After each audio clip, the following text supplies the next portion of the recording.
dengan penuh iman. Siap, saudara? Siap. 1, 2, 3. Tuhan memberkati Indonesia. Indonesia bangkit. Indonesia pulih. Indonesia kuat. Tuhan berkati Indonesia. Tuhan berkati Indonesia. Tuhan berkati Indonesia. Merah putih terus tanah berkibar. Haleluya. Dijunjungi yang tertinggi, Indonesia ku ini. Merah putih terus tanah berkibar. Ku akan selalu menjagamu. Merah putih, merah putih terus tanah berkibar. Dijunjungi yang tertinggi, Indonesia ku ini.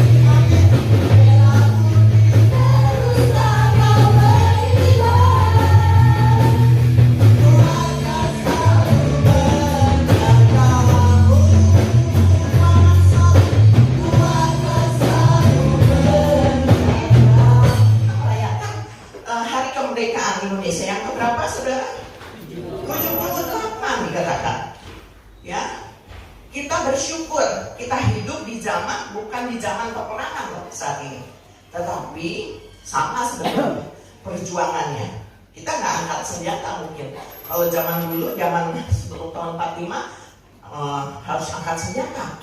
Hidup mungkin penuh ketakutan, apalagi ketika dijajah oleh bangsa Jepang, lebih mengerikan katanya gitu ya.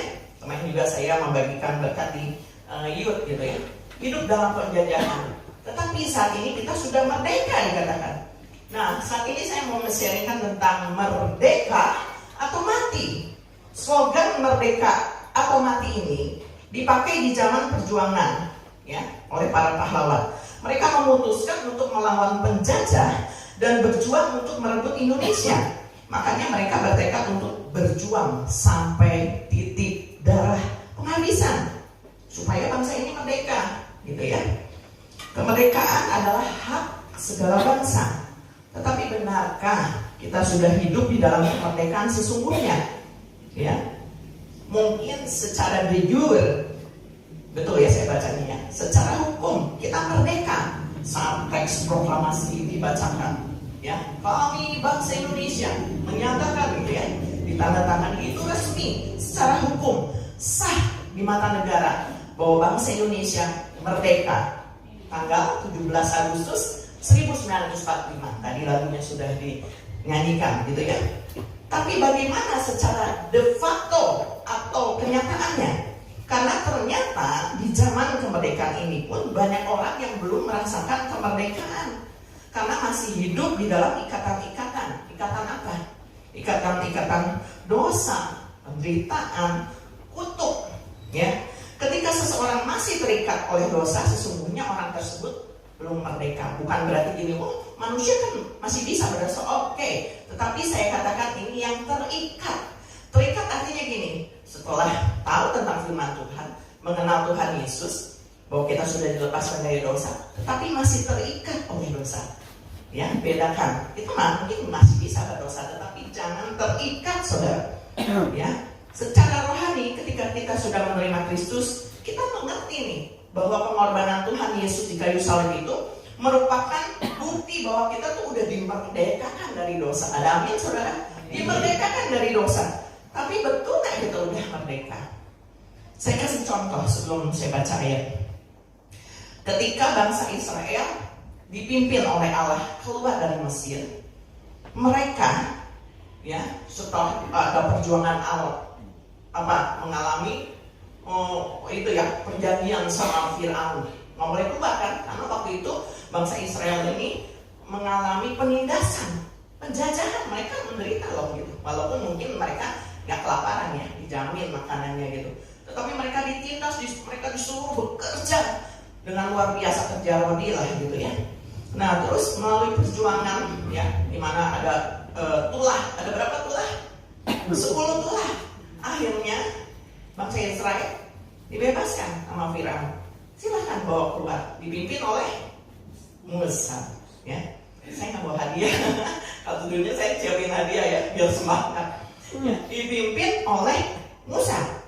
Nah, mereka toh secara hukum gitu, begitu mereka keluar dari tanah Israel, jalan ya, nggak pakai mobil, keluar gitu, mereka merdeka. Tetapi apa yang mereka alami? Apakah mereka benar-benar merdeka secara roh? Di dalam Keluaran 16 ayat 3 dikatakan demikian. Dan berkata kepada mereka, kalau kami mati tadinya di tanah Mesir oleh tangan Tuhan ketika kami duduk menghadapi kuali berisi daging dan makan roti sampai kenyang. Sebab kamu membawa kami keluar ke padang gurun ini untuk membunuh seluruh jemaah ini dengan kelaparan. Ini yang dikatakan beberapa orang bangsa Israel kepada Musa. Ya, ketika mereka keluar, mereka menghadapi kenyataan, merdeka nggak enak ya. Mana nih? Begitu keluar, Tuhan janjikan tanah negeri yang penuh susu, madu dan segala macam diberkati. Begitu keluar, dihadapi cobaan. Baru aja ngelangkahin keluar, apa yang dihadapi? Laut Teberau kan? Waduh, kemana nih? Di sini pasukan mengejar. Kemana? Gitu. Tapi Tuhan yang tahan kuasanya kan. Mereka berjalan, di padang gurun mereka kelaparan, kehausan, kepanasan. Mereka mengeluh dan bersungut-sungut. Ya, mereka katakan kepada Musa yang ditunjuk loh sama Tuhan oleh Tuhan sendiri untuk memimpin bangsa Israel. Kamu mau menyebabkan kami ini mati ya kelaparan di padang gurun ini. Lihat saudara, mereka sudah merdeka secara jujur gitu ya, tapi de facto-nya, secara nyatanya mereka belum, baru keluar aja sih kan. Mungkin ketika kita juga mengenal Tuhan Yesus banyak, bukannya yang kalau pikiran kita gini, ikut Tuhan Yesus enak ya, diberkati, minta apa-apa dikasih, saudara. Ya, bukan itu loh saudara. Ya, nah tadi ya, ketika seseorang diperhadapkan oleh kesulitan, di situ justru dibuktikan apakah dia benar-benar sudah merdeka secara roh apa belum, gitu ya. Nah, tiap orang pasti ingin dibebaskan dari ikatan-ikatan yang menyebabkan penderitaan secara jasmani. Orang nggak mau menderita sakit, udah pasti nggak mau, ya, sakit berkepanjangan. Tetapi kenyataannya kita hidup di dalam daging pasti bisa sakit, pusing lah, sakit perut lah, atau bahkan sakit yang lebih parah. Nggak mau tiap orang mengalami penderitaan, betul? Nggak ada yang miskin gitu. Tapi kenyataannya mungkin kita, tapi saya ganti gini ya, miskinnya gini, mungkin standar kehidupannya di bawah gitu ya dari orang lain. Tetapi sebetulnya tergantung orang tersebut menjalani kehidupannya. Tapi faktanya gitu, nggak mau orang hidup menderita, pengennya banyak duit. Kalau ditanya gitu, pasti gitulah gitu ya. Tetapi ternyata bukan itu merdeka sesungguhnya.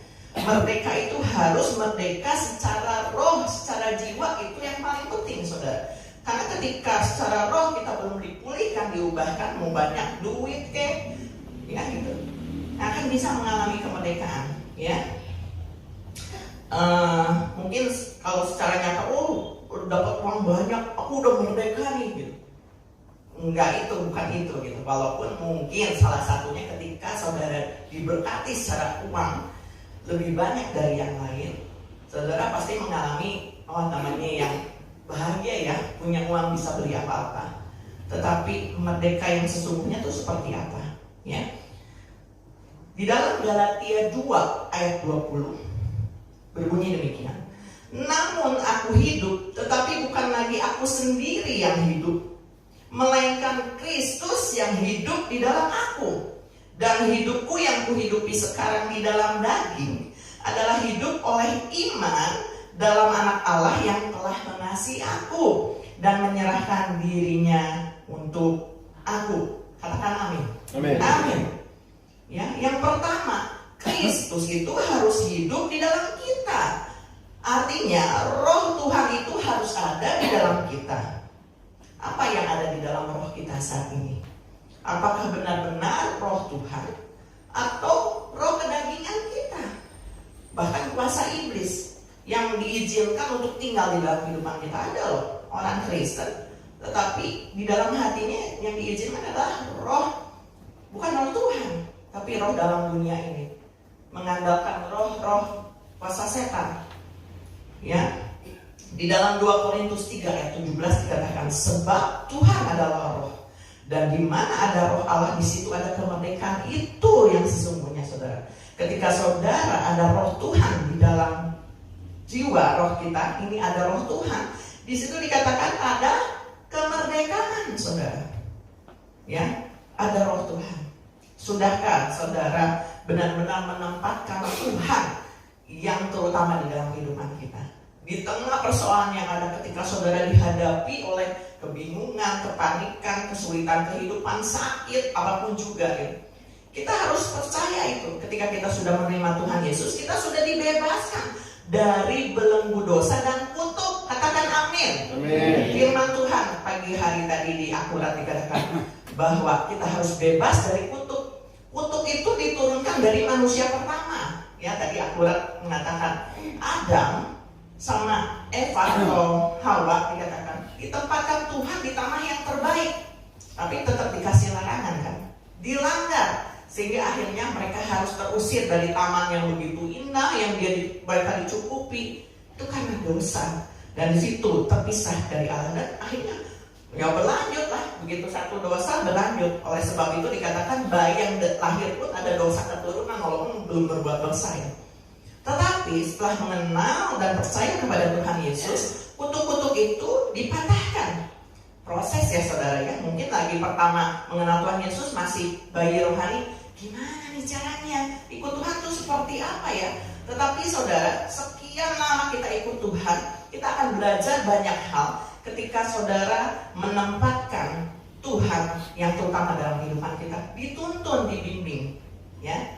Sama seperti seorang bayi yang lahir, kemudian akan beranjak dewasa, dia akan terus butuh bimbingan dari orang tuanya. Kalau dilepas sama orang tuanya, misalnya bayi itu ditaruh di hutan, ya dia akan nurutin di mana dia diasuh. Dulu ada film Tarzan ya, karena bayinya akhirnya waktu itu singkat cerita bayinya ada di hutan gitu, ya terasing karena orang tuanya meninggal apa saya nggak lupa tuh. Diasuh sama apa, gorila ya, simpanse nggak tahu gitu ya. Nah tingkah lakunya sama ya, sama yang dia ajar gitu ya, yang ngajar dia gitu. Nah kita juga demikian. Kalau kita mengizinkan roh Tuhan itu ada dalam kehidupan kita, dia yang memimpin kita. Berarti sifat, terus tingkah laku kita, perkataan kita nanti akan sama dengan Tuhan. Bukan menyamai Tuhan ya, tapi kita ngikutin gitu, akan terbukti. Jelas ya sampai sini ya. Itu yang pertama. Yang kedua, jangan memakai kemerdekaan itu sebagai kesempatan untuk berbuat dosa. Di dalam Galatia 5 ayat 13, saudara-saudara, memang kamu telah dipanggil untuk merdeka, tetapi janganlah kamu mempergunakan kemerdekaan itu sebagai kesempatan untuk kehidupan dalam dosa, melainkan melayanilah seorang akan yang lain oleh kasih. Kemudian di dalam 1 Petrus 2 ayat 16 dikatakan demikian. 1 Petrus 2 ayat 16. Hiduplah sebagai orang merdeka dan bukan seperti mereka yang menyalahgunakan kemerdekaan itu untuk menyelubungi kejahatan-kejahatan mereka, tetapi hiduplah sebagai hamba Allah. Ya. Jangan pakai kemerdekaan itu untuk kesempatan berbuat dosa. Seperti di awal tadi saya bilang, kita sebagai manusia masih hidup di dalam daging, masih bisa berbuat dosa. Tapi Tuhan katakan jangan berbuat dosa lagi, jangan terikat oleh dosa. Ada berapa banyak orang yang sudah mengenal kebenaran, bahkan mungkin hamba Tuhan sekalipun, anak pendeta sekalipun, tetapi mereka tetap terikat dengan dosa, hidup menyalahgunakan kemerdekaan yang udah Tuhan kasih. Nih, kamu udah merdeka loh. Secara hukum Kristus, kamu udah dimerdekakan, kamu udah diampuni dari dosa-dosa masa lalu, gitu ya. Jangan berbuat dosa lagi. Oh enak, aku udah merdeka, aku pasti masuk surga. Tapi terus berbuat dosa. Emang nenek moyang kamu gitu ya. Ada contohnya di dalam firman Tuhan tentang Hofni dan Pinehas. Siapa Hofni dan Pinehas? Hofni Pinehas ini adalah anak-anak dari Imam Eli, ya, yang dikhususkan Tuhan untuk melayani bait Tuhan. Tetapi anak-anak imam ini, mereka lakunya tidak seperti anak seorang imam. Mereka menyalahgunakan jabatan yang Tuhan sudah percayakan buat mereka untuk mereka berlaku seenaknya. Lagi mempersembahkan korban yang harusnya bagian untuk Tuhan, mana yang dibakar itu mereka ambil.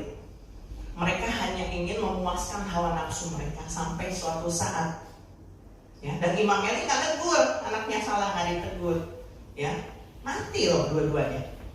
Anak imam, anak pendeta, itu ya. Jadi saudara, ketika kita ikut Tuhan, mungkin kita mengalami banyak teguran, bukan yang enak.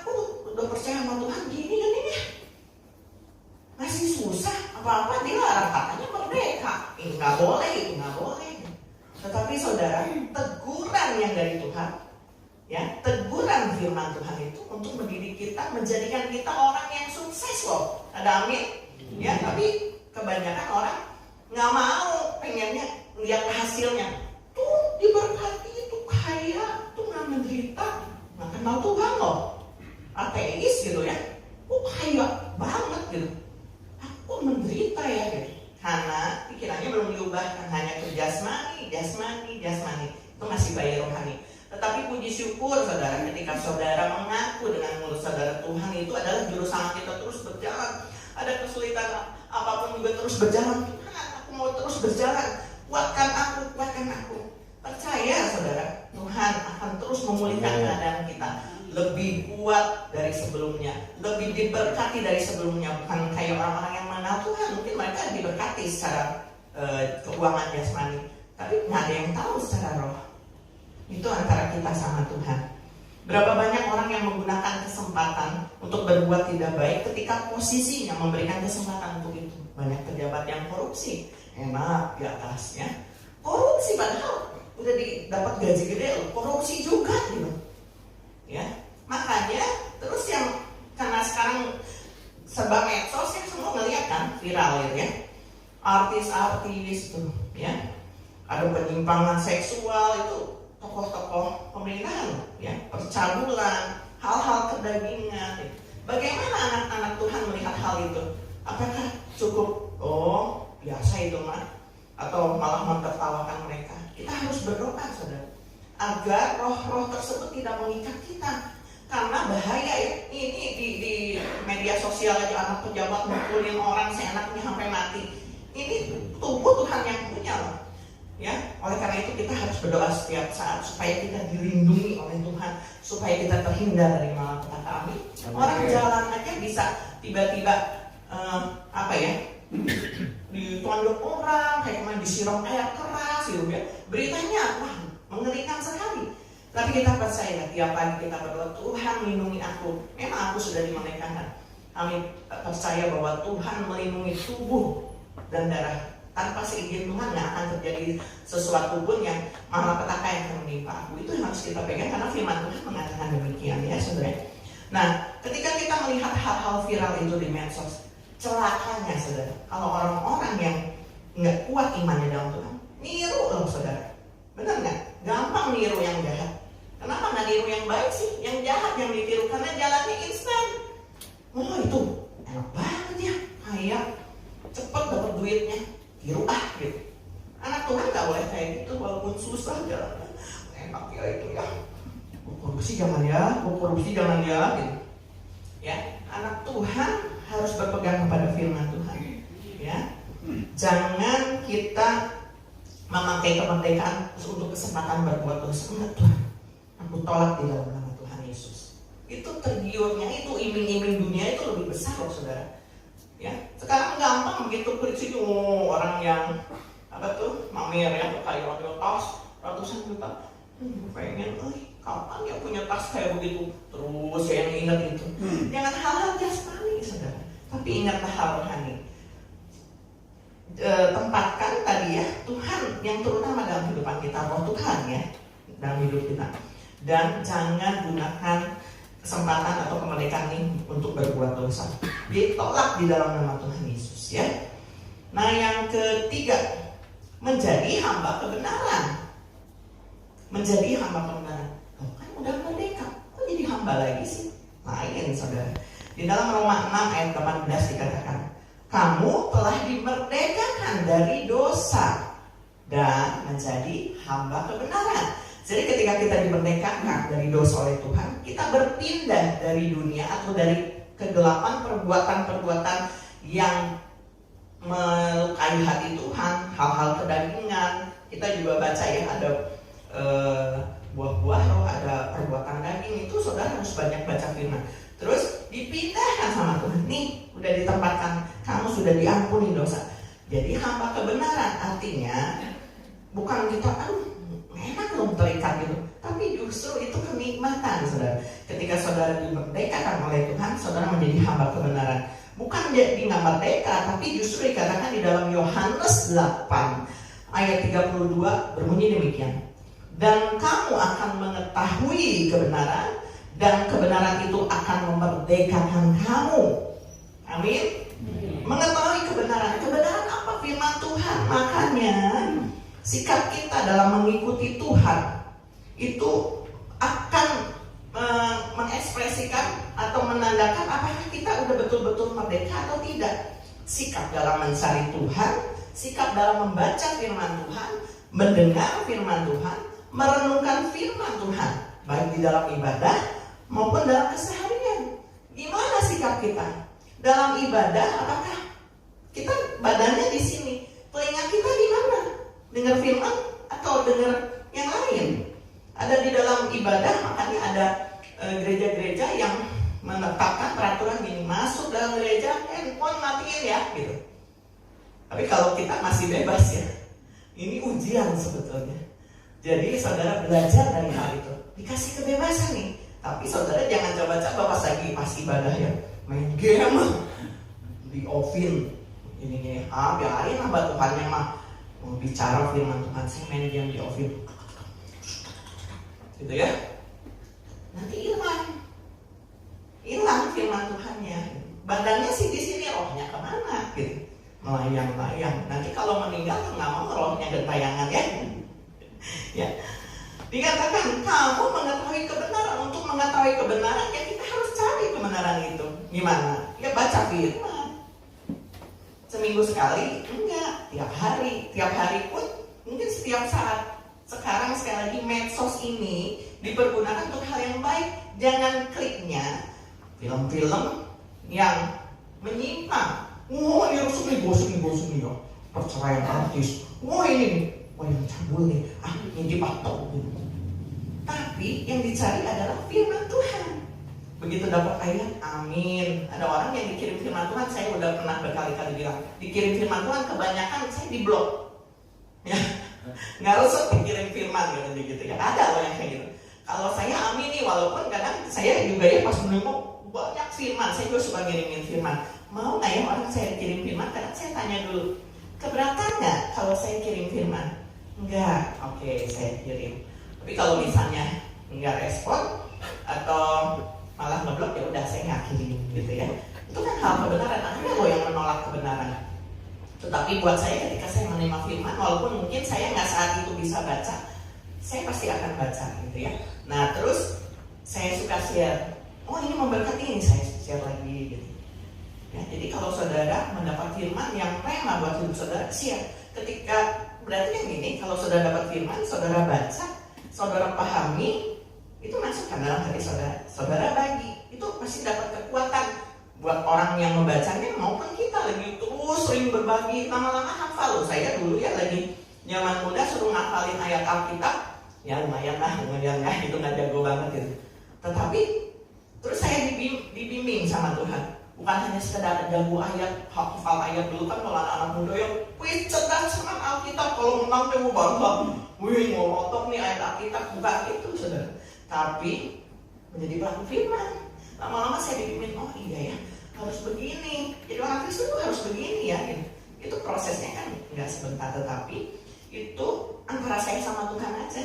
Banyak loh tantangannya. Sampai saya saat ini bisa melayani Tuhan seperti ini. Tantangannya banyak, yang saya bikin mau mundur. Bener gak sih saya dipilih jadi hamba Tuhan, jadi istri seorang pastor, jadi ibu gembala? Saya udah mulai terbiasa dipanggil bugem gitu.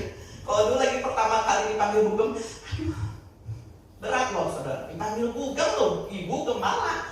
Berarti kan yang suruh gembalain, Tuhan tolong saya gitu. Ya. Jadi kalau misalnya jemaat lagi susah, saya nangis loh sama Tuhan. Tuhan tolong ya dia gitu. Nggak bisa berbuat apa-apa secara jasmani, mungkin saya nggak bisa menolong, tapi saya bisa mendoakan mereka. Tuhan yang menolong ya. Jadi jangan berekspektasi gini ya, ini kita cuma nanti dapat pertolongan, saya kesulitan ya, nah kata Pak, saya kasih ya ke pokal 100 juta, nah saudara gitu ya, bukan gitu saudara. Tapi seperti Petrus mengatakan, harta aku nggak punya, tapi aku mau berdoa buat kamu. Waktu itu ngedoain pengemis ya, didoakan sembuh. Itu kan lebih dari segalanya. Jadi bukan jasmani, tetapi secara roh. Ya, menjadi hamba kebenaran.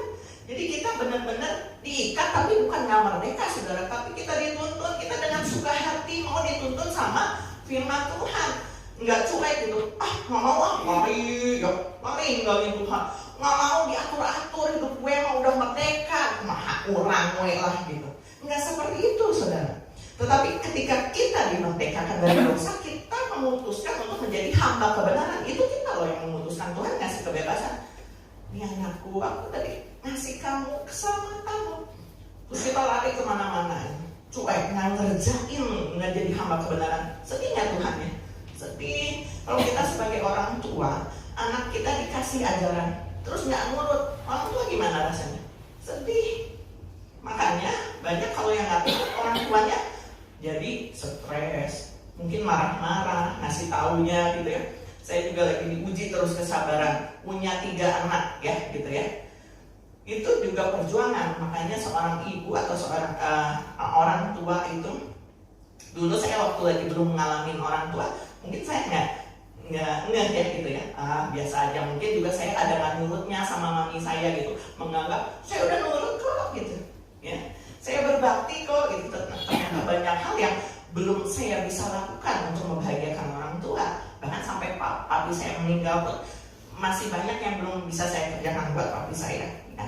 Nah, tapi saudara, bahwa kita harus dimerdekakan menjadi hamba kebenaran. Oleh karena itu, saudara, kalau saudara dikasih kesempatan untuk hidup, saudara, pada saat ini oleh Tuhan, diselamatkan oleh Tuhan, dikasih loh keselamatan, kamu udah selamat. Terus kenapa kita harus menukar keselamatan itu dengan hal-hal kenikmatan dunia yang sementara? Sementara firman Tuhan katakan, kalau kamu memilih untuk, kan dikasih pilihan kehidupan atau kematian tadi ya, merdeka atau mati gitu. Pilihlah kehidupan supaya kamu hidup. Tapi banyak orang yang ternyata memilih kematian, saudara. Dia nggak mau taat, dia nggak mau membaca firman Tuhan, dia masa bodoh sama rohnya. Kasihan ya roh kita kalau kita dibiarkan, roh kita ini dibiarkan kelaparan, gersang ya, tidak menikmati firman Tuhan. Ada ibadah, cueklah ibadah. Minggu depan lagi ada kesempatan. Kalau iya ada kesempatan. Kalau besok Tuhan datang gimana? Saudara kedapatan sedang berbuat dosa, masuk surga nggak gitu? Ada banyak orang yang meninggal ya, orang Kristen gitu, tetapi pada akhir hidupnya menjadi terkemudian, artinya tidak memelihara iman. Serba salah. Secara manusia mungkin kita menilai, kita nggak bisa menghakimin, oh masuk neraka ya itu orang itu. Waktu detik-detik sakratul maut itu menjemput seseorang, itu juga hubungannya sama Tuhan. Kita nggak tahu loh, waktu dia dalam keadaan koma, ya Tuhan datang, gitu ya. Udah dikasih tahu gitu, bisa aja bertobat. Tapi secara manusia kita kan ngelihatnya gini, berbuat dosa nih masuk neraka. Tentu juga ya. Tapi ada juga yang bilang, oh dia baik ya, dia pasti masuk surga. Itu rahasia Tuhan. Tapi kitanya masing-masing pribadi nih hidup di dalam dunia, nggak ada yang tahu. Suami istri juga nggak ada yang tahu loh kadang-kadang. Ya, dia hatinya ada apa nggak tahu ya. Sama Tuhan nggak ada yang tersembunyi. Di dalam Filipi 2 ayat 12 dikatakan, hai saudara-saudaraku yang kekasih, kamu senantiasa taat. Karena itu tetaplah kerjakan keselamatanmu dengan takut dan gentar, bukan saja seperti waktu aku masih hadir, tetapi terlebih pula sekarang waktu aku tidak hadir. Saudara, kerjain keselamatan, taat taat, nggak ada setengah taat. Tapi ya taat, ketika kita dapat firman Tuhan, aku mau melakukan apa yang disuruh Tuhan, itu namanya taat. gembala, ibu gembala, apa-apa, Tuhan lihat loh gitu. Yang tersembunyi Tuhan lihat. Kadang-kadang kita menilainya kayak gini, orang nggak lihat, Tuhan lihat loh. Mau kamu nyumput di bunker sekalipun, Tuhan lihat apa yang saudara lakukan, apa yang saudara pikirkan. Tuhan tahu. Ya, tiap orang, saya nggak tahu punya keterikatan apa. Saya juga dulu mungkin punya keterikatan, tapi itu dilepaskan di bawah kaki Tuhan Yesus. Kutuk-kutuk rasa bersalah, rasa depresi, rasa tidak diterima, kepahitan itu harus dipatahkan. Karena itu mengganggu kehidupan kita, kemerdekaan kita. Dikatakan kemerdekaan itu hak. Kita terima loh, dikasih hak gitu. Oh iya, tapi yang kita terima kosong. Kemerdekaannya kosong gitu. Tapi begitu kita menerima hak kemerdekaan itu, ya aku gunakan nih kesempatan untuk berbuat baik, mengasihi sesama, tadi melayani sesama, itu juga melayani Tuhan. Ya, menaruh Tuhan itu yang paling utama dalam hidup kita. Makan firman Tuhan sebanyak-banyaknya. Kita kelaparan aja bisa marah-marah. Tapi kenapa kita nggak ketemu firman Tuhan? Kok biasa aja sih gitu? Hari Minggu nggak datang gitu. Seminggu sekali loh. Gimana itu gersangnya hidup kita gitu. Tetapi saya dipimpin sama Tuhan saat ini untuk menyadari ya, karena mungkin umur makin bertambah.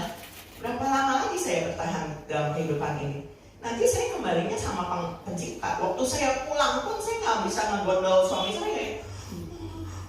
Selamatin saya nggak mau pulang dulu. Nggak mungkin kayak gitu. Udah waktunya yang menikah, kamu harus pulang gitu. Tapi kita pastikan kita tahu jalan pulang. Tahu ada lagu ya, tahu jalan pulang, jangan kesasar jalan pulangnya. Udah harus yakin gitu ya.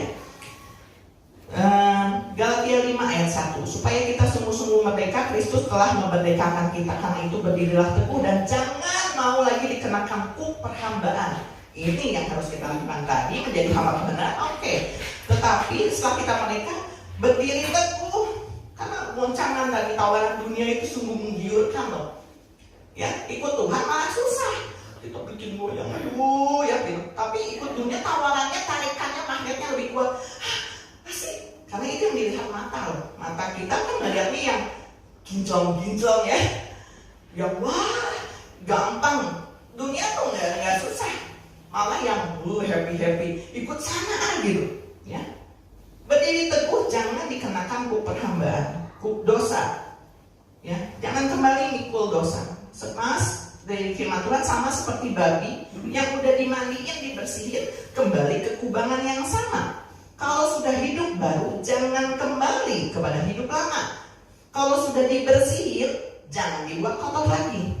Jadilah hamba kebenaran. Miliki prinsip di dalam Filipi 1 ayat 21, ayat 22, ini juga merupakan salah satu ayat kesukaan saya.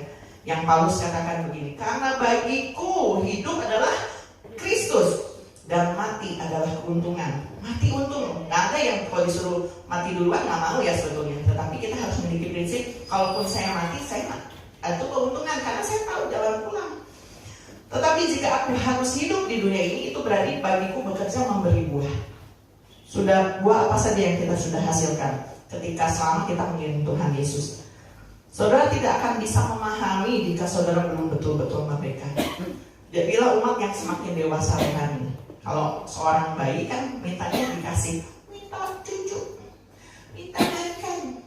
Kalau ngompol dipopokil gitu ya, dibersihin, dilayani semua. Tapi kalau orang dewasa rohani kan nggak seperti itu, cuapin dong, nggak gitu ya. Kalau ada orang dewasa terus mama cuapin gitu. Kita yang melihat menyejitak gitu ya, gitu cuapin, makan sendiri gitu ya. Saya salut dengan orang-orang yang tidak sempurna secara tubuh ya. Ada yang nggak punya tangan, nggak punya kaki, tapi mereka bisa jadi motivator luar biasa. Berarti kan bukan jasmaninya.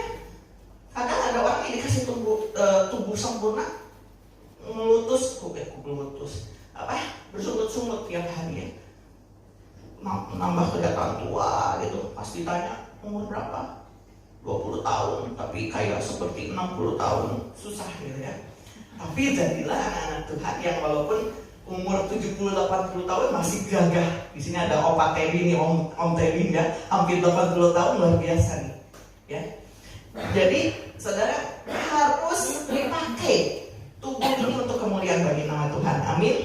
Benar-benar menikmati kemerdekaan yang sesungguhnya, nggak hanya secara jujur, ya. Oh, aku udah merdeka nih dari dosa, gitu. Tapi secara de faktanya. Jadi kita harus lakukan, ya. Mau diajar, dibimbing, bahkan ditegur dan dihajar. Nah, enak ya kalau dihajar ya anak, kalau misalnya dikasih tahu orang tua, kamu harus nurut. Digelepok sih ya. Pernah nggak gitu orang tuanya gelepok sih ya. Ya orang tua juga harus. Kalau misalnya dikuasai emosi, saya dulu lagi Hesky kecil pernah kalau udah ngeliat itu, aduh aku nggak kesian. Maafin ya Hesky, mana Hesky? Ya. Oh Hesky ya, dulu saya cepetin sama sapu lidi, ya. Gitu Hesky itu lagi masih kecil, padahal kan masih kecil itu ya. Hesky nih, misalnya dia kan aktif ya anaknya, nah kan ceprot kakinya sih gitu. Belum merah gitu ya, itu dia kan gemuk, duduk sipit gitu, gitu nangis gitu ya. Nah, kadang kita mendidik anak mungkin seperti itu pakai tongkat gitu, tapi ya jangan berlebihan ya. Gitu. Aduh, nggak enak sebetulnya ngehajar, betul nggak Ibu Syuri ya? Tapi untuk kebaikan dia, gitu ya. Jadi kita harus ya terima aja lah kalau ditegur sama Tuhan, jangan kita kuno. Tuhan menghajar aku melulu, itu mana berkatnya? Jangan dihajar aja, jangan dikasih penderitaan aja, nggak seperti itu saudara ya. Tetapi ketika kita menerima firman Tuhan, makanya banyak-banyak baca firman Tuhan supaya kita ngerti. Kalau nggak banyak baca firman Tuhan, begitu dapat hajaran, Tuhan nggak sayang sama aku deh. Padahal kalau kita baca firman Tuhan, justru Tuhan sayang banyak hal. Jadi kita harus bersuka cita ya kalau kita dapat kemerdekaan. Amin saudara. Mau merdeka apa mati? Mati juga ada keuntungan ya. Saya tidak panjangkan, saya undang tim musik maju ke depan. Basuh aku di dalam darahmu, anak domba.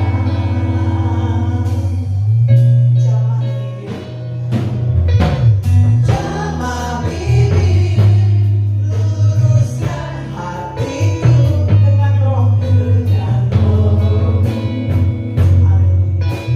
Inilah kerinduan hati kami Tuhan. Ku rindu kemuliaan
kami sungguh menikmati keberadaan Tuhan di tengah-tengah kami. Kami boleh menikmati puji-pujian karena Engkau hadir di dalamnya. Dan biarlah puji-pujian kami pada hari ini menyenangkan hati Tuhan. Dan juga kami boleh menikmati firman-Mu yang mengingatkan kepada kami betapa kami sudah dimerdekakan oleh darah Yesus. Dan kami punya Tuhan Yesus jaminan masuk ke dalam kerajaan surga oleh karena darah Yesus. Dan kami juga boleh memberitakan hal ini kepada banyak orang, kepada banyak jiwa, agar mereka juga diselamatkan seperti kami sudah diselamatkan pada hari ini. Terima kasih Bapa. Kami berdoa Tuhan Yesus tetap untuk teman-teman kami, saudara-saudara seiman kami yang tidak bisa hadir pada hari ini.